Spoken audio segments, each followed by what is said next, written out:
So often parents get so upset as the child's choices and, oh, they're making bad choices. No, they're not.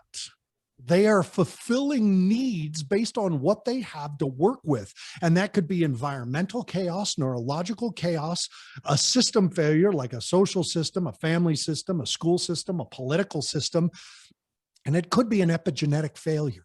Something that happened to great grandpa has changed the family's genetic expression. And your kid is now speaking the language of the family behavior. This child's behavior is the family language being spoken out loud. So we can't say bad choices if every choice we make is an expression of need. If all we're doing is trying to get safety, connection, power, safety, freedom, connection, worth. Those are the 5 human needs. And there's a developmental order of them.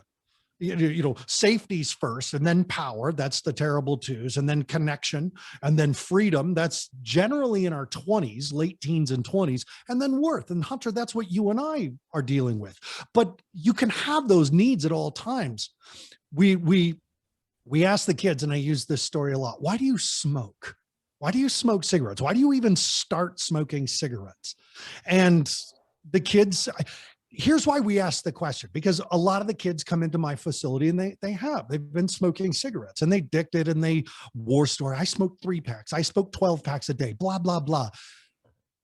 But they've been growing up since elementary school with signs on the walls that say, don't smoke. It's going to kill you. It makes your teeth turn yellow, your clothes smell, you lose taste, blah, blah, blah. Why do you smoke? The kids give the same answers every single time. Well, it's like I get to take a break from my life and I go outside and I hang out with my friends.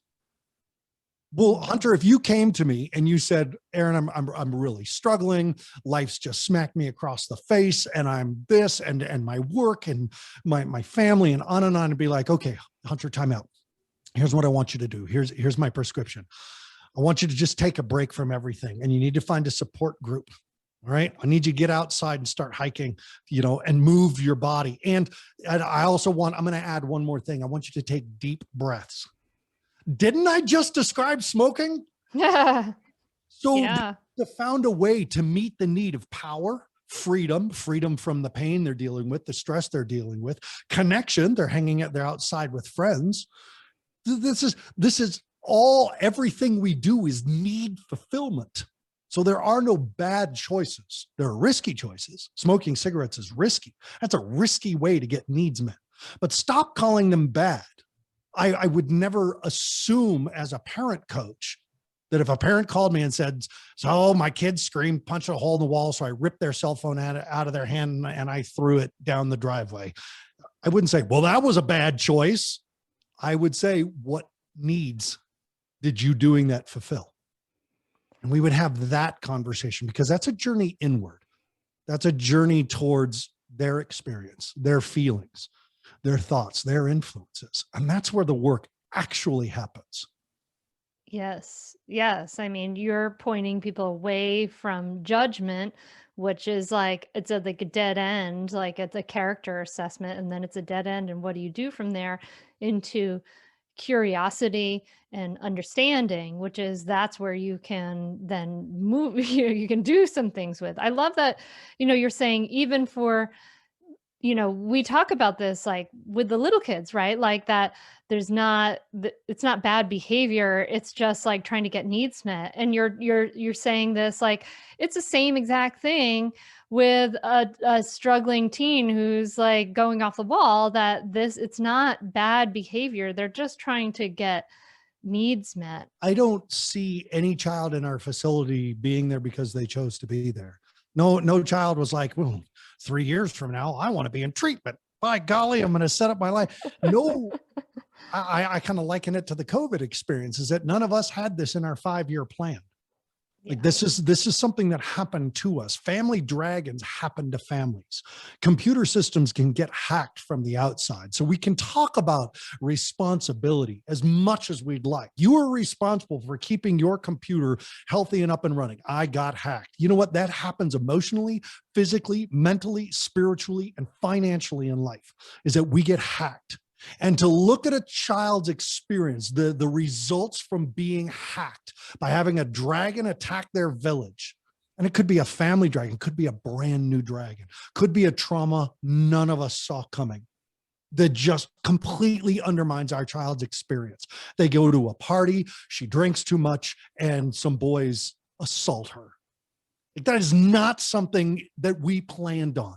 But then to say what she does because of that, the actions and results that come from having an experience like that are bad choices, infuriates me. Because Hunter, when I was high, I was happy. And when I was sober, I was suicidal. So tell me how logical it is to be sober. But that's when we talk about you're making bad choices. I gotta get high so that I can stay alive. I'm a dad. I'm trying to go to work today. I hate myself. I hate my life. And you're telling me I should quit the one thing that makes me happy? Well, your child should make you happy. Being a father should. Yes, but it doesn't.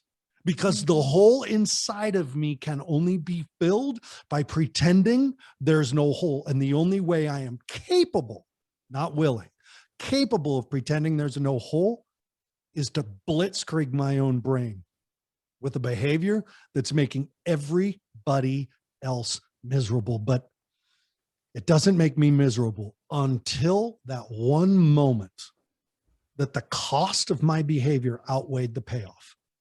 Right? These choices are cost and payoff.